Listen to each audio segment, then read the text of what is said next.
Story 1. The Hoosac Tunnel Hauntings. In the northernmost reaches of the United States, there is a train tunnel whose very foundations are saturated with the blood of the many workers who died hollowing it out. Disturbing encounters with spectral entities were reported both during its construction and for many years afterwards. What secrets lie at the heart of the Hoosac Tunnel Hauntings?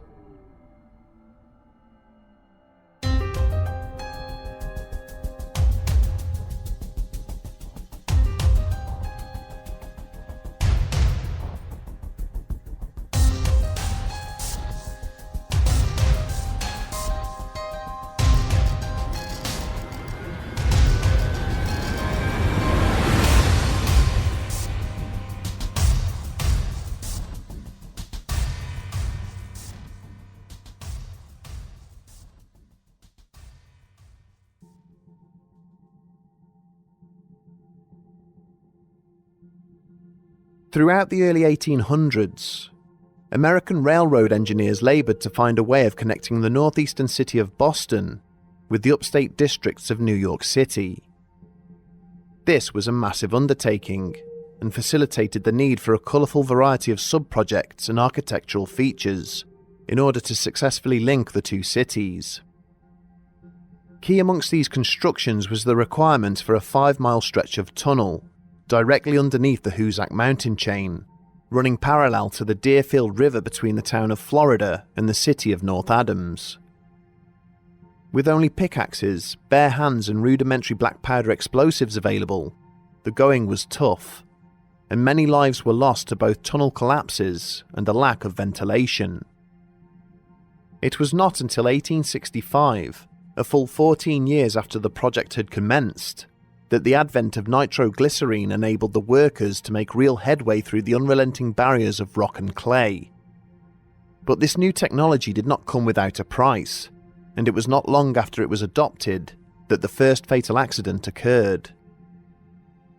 On the afternoon of the 20th of March, a 3-man crew were experimenting with a new explosive at the head of the tunnel works.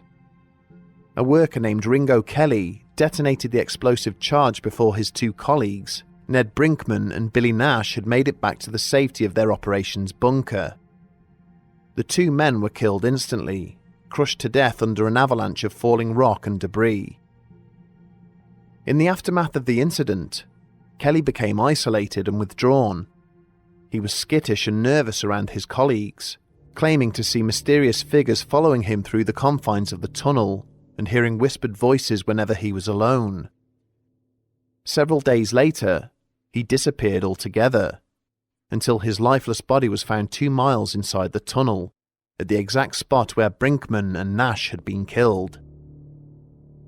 The local sheriff concluded that Kelly had been strangled by one of his colleagues in revenge for the deaths, but nobody was ever formally questioned about the murder, and the rest of the workers also began to report encountering shadowy figures moving around just beyond the extent of the light from their lanterns. Sometimes these unknown figures could be heard apparently groaning in pain, or on occasion, they would deafeningly shriek out in terror. Word soon spread that the ghosts of the two men now inhabited the tunnel, which led to a mass walkout, with a number of miners electing to leave the site for good. Eventually, the project managers began to seek assistance from local clergymen and scholars, in an effort to stop the ghost stories, which had resulted in a notable downturn in productivity. In 1868, Paul Travers was asked to come and inspect the site to see if the rumours could finally be dispelled once and for all. Travers was a qualified mechanical engineer and had been a respected cavalry officer during the Civil War. Rather than agreeing with the construction company that the noises were merely wind blowing down through the tunnel network, the engineer instead sided with the workers. He claimed that during his visit, he had been bombarded with the sounds of the dead and the dying, chilling reverberations he had not experienced since the Battle of Shiloh. But as unsettling as Paul Travers' experience was, the most chilling accident ever to occur at the site would not be long in coming. An incident that would forever be etched in the memories of those associated with it. A month after Traver's tunnel inspection had taken place, there was a gigantic explosion in the facility's central pumping station, following an unexpected buildup of naphtha gas. The 13 subcontractors who were labouring in the tunnel at the time were all caught in the blast. Most were killed instantly, crushed underneath huge sections of burning wreckage. As it would transpire, they would be the lucky ones. The few survivors quickly discovered there was no way back up to the surface, and found themselves being pushed deeper and deeper into the depths of the tunnel works by an unending wave of muddy water. Those that did not drown survived a while longer, having fashioned a makeshift raft to cling onto, but with the tunnel's air pumps destroyed in the explosion, they eventually suffocated. A worker by the name of Mallory volunteered to be lowered down in a bucket at a point further down the tunnel, hoping that he could retrieve at least some of his fallen colleagues. When he was hauled back up several minutes later, he was barely conscious. Between weak breaths, he told his managers there were no survivors to be seen, and all of the bodies were gone. Where, he did not know. It took several long months to drain the site, and during that time, at least some of the mangled and bloated corpses eventually found their way out of the flooded tunnel and into surrounding waterways. Local residents began to contact the police, claiming to have been guided to the remains of the dead workers by mysterious figures, who immediately disappeared when each body was found. One workman claimed to have seen a string of men making their way down to a nearby water-filled pit, pickaxes on their shoulders and a lantern at the front of the column. The figures did not reply when he had called out, and after he had followed them for a short distance, he suddenly found that they had vanished completely, leaving behind no footprints or other trace of their passage in the wet mud beneath their feet. On his arrival at the pit, the worker could just about make out a dark shape floating in the centre of the pool. Suddenly, a pained cry broke the silence around him, the anguished scream of a soul in utter torment.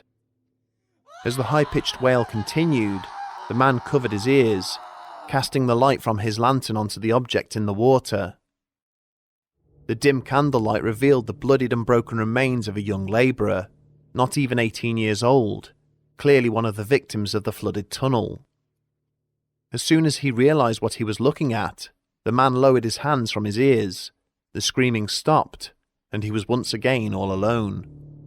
The young labourer had vanished. When the last body of the 13 dead workers had been recovered and provided with a proper burial, reports of spectral figures subsided, but the sounds of disembodied voices groaning and shrieking in the dark depths of the construction works continued, prompting the owners to make further steps to rationalise what was taking place. On the evening of the 25th of June 1874, Superintendent James R. McKinstry arrived at the site. He was the drilling operations manager for the project and had enlisted the services of a university lecturer, Dr. Clifford J. Owens. McKinstry unlocked the gates to the building works, and the two men descended into the bowels of the tunnel in search of answers. Owens would later describe the tunnel as being as cold and dark as a tomb. They had not travelled far when both suddenly halted, as an eerie and unsettling commotion floated up towards them from the dark depths. It sounded like a human being in great pain. It was then that Owens became aware of a dim light, steadily making its way up towards them. When the light drew near, Owens could see that it was an unnaturally blue colour, unlike anything he had ever seen before. As it neared them, it suddenly seemed to change shape, morphing into a roughly humanoid figure, but with an empty space where the head should have been. McKinstry and Owens both found themselves holding their breath as the shape came to a halt directly in front of them. It was hovering a few feet above the ground and seemed to be slightly regarding the two men. For a moment, there was nothing but a cold and oppressive silence, before the apparition emitted a mournful shriek and retreated into the darkness it emerged from. Further incidents would also indicate that the supernatural occurrences associated with the project were not simply restricted to the tunnel shaft itself. 3 months after Dr. Owen's experience, a local hunter named Frank Webster disappeared whilst out in the woods not far from the worksite. It would be 3 days before he was found again, in a disorientated state on the banks of the Deerfield River. Webster claimed that he had been hunting deer in the forest when he had heard someone calling to him. He had followed the voices through the trees and into a nearby fissure in the mountain rock. In the dim light of the cave, he could see the shadowy outlines of figures working on the rock around him, but they were completely silent. Not even their pickaxes striking the rock made a sound, and they did not respond when he called out to them. The hapless woodsman then described how his hunting rifle had been snatched from his grasp by an invisible force, and he had been repeatedly beaten with it until he lost consciousness. His rescuers would later note how Webster did not have his rifle with him when he was found, and was indeed covered in livid bruises and abrasions, as if he had been subjected to a violent assault. The first train successfully passed through the Hoosac Tunnel on the 9th of February 1875. The project had taken over 25 years to complete, costing millions of dollars, but it was the human cost that was felt most by the men who had worked on it. Over 200 workers had lost their lives within the suffocating darkness beneath the mountains. The eventual opening of the railway line meant that there were now far less reports of disembodied voices emanating from inside the mountain, but reports of unearthly balls of light emerging from the depths of the tunnel during the hours of darkness still persisted, and other unsettling events also continued to take place. In autumn of 1875, an employee of the Boston and Maine Railway Company named Harlan Mulvaney was delivering a wagon load of timber to the tunnel in order to replace some of the wooden supports that had become damaged. The other men attached to the maintenance team had been waiting for him at the entrance and had waved at him as he passed. As Mulvaney's colleagues had lit their lanterns and gathered their tools to follow him, they were suddenly shocked to see the wagon come bolting past them back out of the tunnel, the horses pulling it, kicking and bucking wildly as they ran. Mulvaney was stood upright in his seat, his face etched in terror, whipping furiously at the animals. A few days later, a local hunter located the wagon and the horses, standing unattended in a forest clearing 3 miles away. The timber lay undisturbed, with Mulvaney's coat and pipe sitting discarded on his seat. Of Mulvaney himself, there was no sign. He was never seen again. During the 1970s, there was a renewed wave of public interest in the tunnel after the story of its haunting was published in a national newspaper. Researchers and paranormal investigators flocked to the site, equipped with sound recording equipment and cameras, in the hopes of collecting some evidence that the Hoosac Tunnel phenomenon genuinely existed. One such individual was a man named Bernard Hastabar, who announced in 1973 that he would walk the full length of the tunnel, in order to prove that the whole affair was a hoax. Watched by a small group of onlookers, he entered at the North Adams end of the tunnel, and was never seen again. A rescue team that retraced his steps the following day found no evidence suggesting what might have happened to him. In 1976, an investigator claimed that one evening he had come face to face with the ghostly figure of an old man, dressed in miner's overalls. The man was seemingly backlit by a brilliant white light, and walked straight through a sheer rock face when challenged. Another researcher named Ali Allmaker claimed to have felt an unearthly presence stood next to her when she ventured into the tunnel, and to have caught the muffled sounds of crying and groaning on a tape recorder she had with her at the time. However, it would seem that not all of the spirits who dwelt within the Hoosac Tunnel were malevolent in nature, and some were even protective of the men who worked there. One railroad employee by the name of Joseph Impico swore that the tunnel ghosts had saved his life on 2 separate occasions. One evening, he had been working on a bend of the rail line not far from the tunnel's north entrance, shipping ice from the tracks. Suddenly a male voice had whispered in his ear, "Run, Joe, run." Impico had stopped what he was doing and looked around, but there was not a soul to be seen. Seconds later, Impico had felt a violent shove to his chest and fell backwards away from the tracks. Within moments, The number 60 engine had come streaming around the bend at unexpectedly high speed. Without the warning and accompanying push, Impico had little doubt he would have been killed instantly by the speeding locomotive. 6 weeks later, he was again working on his own to free up some frozen freight cars when a similar incident occurred. This time he had been straining to part the heavy train wheels from the frozen track when the same unknown voice had whispered, "Joe, Joe, drop it, Joe." Instinctively, Impico had let go of the metal crowbar he was holding, only to see it immediately jolted and thrown violently against the tunnel wall by over 11,000 volts of electricity. An overhead power line had short-circuited and fallen onto the tracks nearby, meaning that Impico's unseen guardian had once again saved his life. The sheer scale of the human loss experienced by the builders of the Hoosac Tunnel earned it a haunting nickname, the Bloody Pit. The location still remains in use today, with the Boston and Maine Rail Corporation running through it up to 12 freight trains a day. It remains one of the longest active running railway lines in the world, and is arguably the most haunted. Are we to believe that for a quarter of a century, men working on one of America's most ambitious construction projects were terrorized and attacked by the spirits of their fallen co-workers? Or is there perhaps a more rational explanation for what took place in this lonely and isolated area of Massachusetts? In any corner of the globe, you will find that almost any place has stories of ghosts and other spirits associated with it. When fatal accidents occur, it is all too easy to blame subsequent tragic happenings on the restless souls of those who died there in the past. In the stifling and claustrophobic darkness of the underground tunnel, it is terrifying to imagine what tricks and misconceptions the darkness and lack of oxygen might have played on those unfortunate enough to be labouring there. Robbed of their senses due to a lack of light and ventilation, every minor sound and movement could all too easily have been misinterpreted as something far more sinister. That said, the unsolved deaths and disappearances that occurred at the site do raise questions that are difficult to answer, and elevate the tunnel to a level of scrutiny that perhaps other, more notorious haunted locations do not necessarily generate.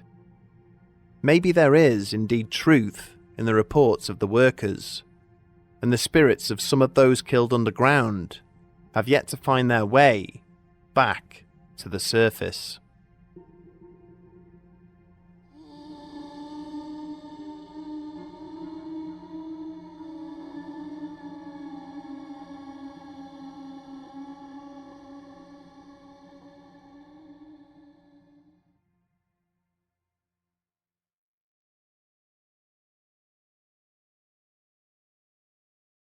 Story 2.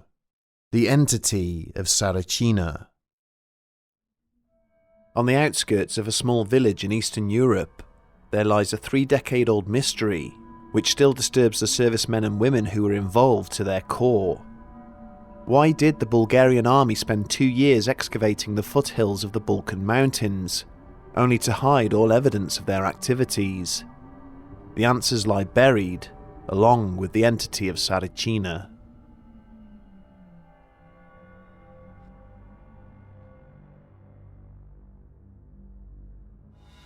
The force of the impact hurled the young soldier across the room, sending him crashing into one of the chamber walls. There was a sickening crunch as his head connected with the polished stone, before he slumped to the ground, where he remained motionless. For the briefest of moments there was silence, and then the confined space was filled with the sound of gunfire. The colonel watched in amazement as his men fired rounds into the haze that now formed across the centre of the room, shielding the thing that was buried in the wall opposite where they were standing. As the bullets entered the shimmering field, they halted in mid-air, before falling harmlessly to the ground. The rifleman was still firing, as another of their number was suddenly thrown across the room like a rag doll by an invisible force. Stray rounds from his weapon struck at least 2 of them. As the din of the gunfire was replaced by the screams of the wounded, the commanding officer made the decision to order a retreat. The soldiers began to make their way back up to the surface, along a network of spiraling corridors which were never intended for humans to walk through. As he ensured that the wounded were moved ahead to the front of the party, Colonel Kernev took hold of a rifle and paused for a moment. Pressing his hand to the smooth cold stone of the corridor wall, he detected a steady vibration, which was growing in intensity. A faint green light had started to creep along the floor of the narrow tunnel behind them, which was growing in strength, along with the thrumming sensation. A few feet away, the psychic was screaming at him, saying that they should never have come to this cursed place, that none of them would make it back to the surface alive.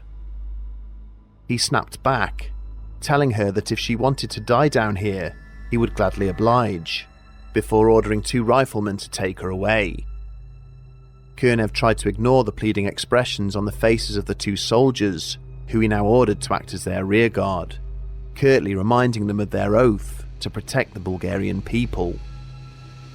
The main party had only travelled a short distance further, when they heard more gunfire echoing up the tunnel behind them, which was quickly and brutally cut short. Finally, the air grew much cooler, and the path ahead was illuminated by daylight. The party staggered out into the open. Orderlies and medics rushed forward to assist them. The colonel shouted for the engineers to seal up the tunnel entrance using their excavators, only to be told that the machines were not working. The 2 tanks guarding the site perimeter were similarly malfunctioning, and so explosive charges had to be brought forward instead. The psychic was still shouting at him, cursing him for ignoring her advice, and that of Baba Vanga. For a moment he considered shooting the woman on the spot, but instead motioned for one of the orderlies to sedate her. She was a problem that could wait for another time. Several minutes later, the charges had been detonated, burying the bodies of his men deep underground, with whatever had killed them.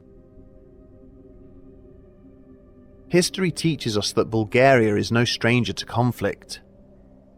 Ever since the Thracian tribes first banded together to establish their nation, the Bulgarian people have been locked in a perpetual cycle of invasion and uprising. From the Persians to the Romans, and the Ottomans to the Soviet Union, an unending parade of empires have attempted to subjugate the territory, only for its inhabitants to re-establish their independence after periods of brutal and bloody struggle. The unremarkable village of Tsarichina is located approximately 20 miles northwest of the Bulgarian capital, Sofia. Up until 30 years ago, it was a place that was unknown to the majority of the Bulgarian population, let alone beyond the country's borders. But on the 6th of December 1990, a large military force descended on the settlement, cordoning off a sizable tract of farmland in the process. Codenamed Operation Sunray, the project was commanded by Colonel Cvetko Kernev, with the Bulgarian Ministry of Defense announcing that the aim of the endeavour was to locate a treasure trove that was believed to be buried there. For centuries, rumours had circulated around the region that Samuel, the Bulgarian emperor, had buried a huge cache of gold near the village before going into battle with the Ottoman Empire. It was now Colonel Kernev's task to locate and recover the lost fortune. Once the site was secured, Kernev ordered his men to begin digging a large shaft deep into the earth. The work proved problematic, as in addition to the risk of flooding from a nearby underground lake, the soldiers found that all the electrical equipment that they had brought with them began to malfunction. Excavators and power tools failed to operate properly, and so the men were instead forced to use pickaxes and shovels. At a depth of approximately 6 meters, the workers suddenly encountered a thick layer of stone, which they were unable to penetrate with hand tools. Explosives were used to eventually break through this barrier, and a mysterious spiral passageway was discovered underneath it that wound its way deep underground. As the first squads of soldiers tentatively set off into the tunnels, the excavation site was suddenly plagued by unexplained phenomena. Almost immediately, a number of the infantrymen guarding the compound reported seeing mysterious figures and creatures moving around just beyond the perimeter fences. Sometimes these were described by witnesses as 7-foot-tall monsters. On other occasions, the guards sighted tiny figures hiding in the undergrowth that were hardly more than a foot in height. As well as the inexplicable failure of the site's vehicles and machinery, radio equipment also malfunctioned. For the duration of the project, it proved impossible to transmit radio communications into and outside of the compound. Eventually, a telephone landline was laid from the nearby village into the command post, but the operators who were assigned to use it complained that they could hear strange voices whispering in the background of their telephone calls. As time passed and military personnel ventured deeper along the spiral corridors, the region around the site was consumed by reports of unidentified flying objects. Although the individual descriptions of these craft varied somewhat in appearance, all were reported to be brightly illuminated and seeming to emit flames as they travelled across the sky. In June 1992, a local resident named Elka Kirova was awoken by the sound of her dogs barking outside the property. When she opened her front door, she observed 3 shadowy figures hurrying across the land from the direction of the excavation site. They quickly disappeared into a nearby tree line, only for a brilliant white light to then rise up into the sky and disappear. When Kirova reported the matter to Colonel Kernev, a team of his men located a circular patch of burned ground where she reported seeing the object. In the days that followed, both Elka and the soldiers who had been sent to her address experienced feelings of utter exhaustion that would confine them to their beds. Worryingly, this was one of the least bizarre incidents reported. On the evening of the 27th of November 1991, a villager by the name of Graicho Korlev had been nearing his home when he had suddenly found himself bathed in a bright light, being projected down from the sky above him. He blacked out, and when he awoke the following morning, he had no recollection of the previous few hours. Stranger still, he now found himself in the village of Mishtitsa, 40 miles to the south of where he had been walking. After 2 years of exploration, the riflemen exploring the tunnels beneath Tsarichina found their path blocked by a huge slab of polished stone, shaped like a concave lens. When they eventually broke through this entry point, they found themselves in a circular chamber, where the stone walls had been polished to a mirror-like sheen, and at the far end of this room, the skeletal remains of a towering creature seemed to have been fused into the rock. Colonel Kernev himself was present as his men tried to traverse the chamber, noting with interest that at certain points in the wall, strange symbols which resembled hieroglyphs were visible just underneath the stone surface. When the soldiers reached the center of the room, they were prevented from crossing by some form of invisible barrier, which severely injured some of them. Whatever transpired in the aftermath of this event, the army rapidly withdrew from the tunnel network, destroying the entry point as they left, and then concreting over the entire site. All records of the operation were later hidden from public record.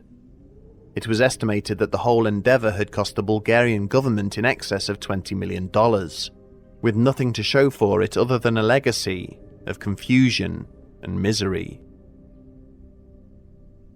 With no official records to explain what took place deep in the ground beneath Tsarichina, commentators have been forced to piece together the events from the testimony of some of the surviving members of the excavation. One of those interviewed was Colonel Kernev himself, from whom the descriptions of both the spiralling tunnel network and the central chamber that housed the unknown being have been obtained. Kernev conceded that the tale of Emperor Samuel's lost treasure had always been a cover story. In reality, he and his men had been guided to the location by a group of psychics and remote viewers, who described something buried just underneath the surface there, which was designated by the military as Object Number 1. He went on to relate how a number of his men had died following exposure to a mysterious bacterium, and how others had somehow been teleported around the site, their lifeless bodies subsequently found fused within the rock itself. One of the aforementioned remote viewers, named Eerie Loganova, spent years after the project trying to drum up support for a further expedition to the location. She explained how the entity that dwelt within the buried object was one of mankind's oldest ancestors, and that it had been trying to guide people to its location for thousands of years. She also claimed that Hitler had searched in vain for the entity for the duration of World War II, invading Russia in the hopes of securing it. She also claimed the creature had somehow shown her visions of the future. Loganova describes how she wrote down these visions in 4 journals, all of which were later confiscated by the Bulgarian army. The books contain descriptions of vessels that travelled through space by harnessing the power of the sun, and clothing worn by soldiers that had the power to repel bullets, directing them back at the guns that had originally fired them. A further source of information about Operation Sunray came from the writings of military professor Delchona Platonov, whose daughter Marina was attached to the expedition due to her latent psychic abilities. He claims that prior to her departure for the mission, Marina was contacted by the famed seer, Baba Vanga, who warned her not to disturb whatever creature dwelt beneath Tsarichina. Professor Naplatanov goes on to describe how Marina worked closely with Colonel Kerned throughout the project and accompanied him down into the tunnels. When she returned from the site, she was never quite the same, and sadly chose to end her life by jumping from the roof of a tall building. In the years following the closure of the Tsarichina site, a team of researchers from the University of Sofia camped out near the town. They intended to conduct scientific tests which might explain what the army had been searching for and why they had invested so many resources into the expedition.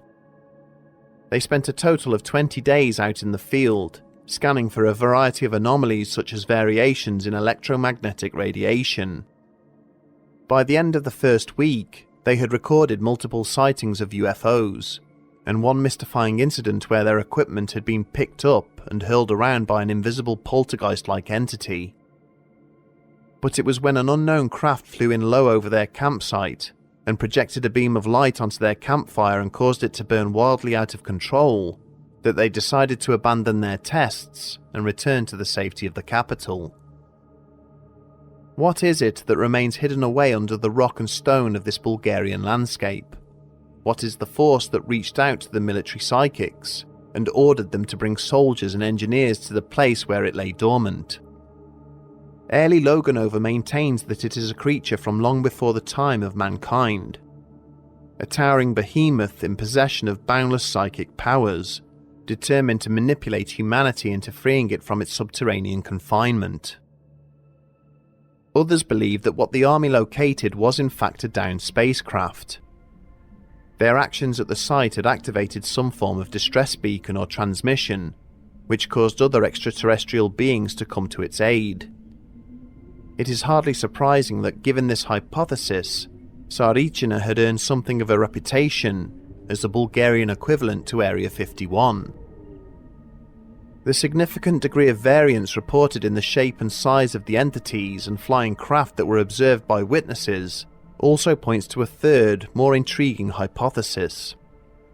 Some believe that Tsarichina is yet another example of an interdimensional portal, where the fringes of our existence collide and merge with those of neighbouring realities, allowing the inhabitants of those vast domains to enter and roam freely amongst us.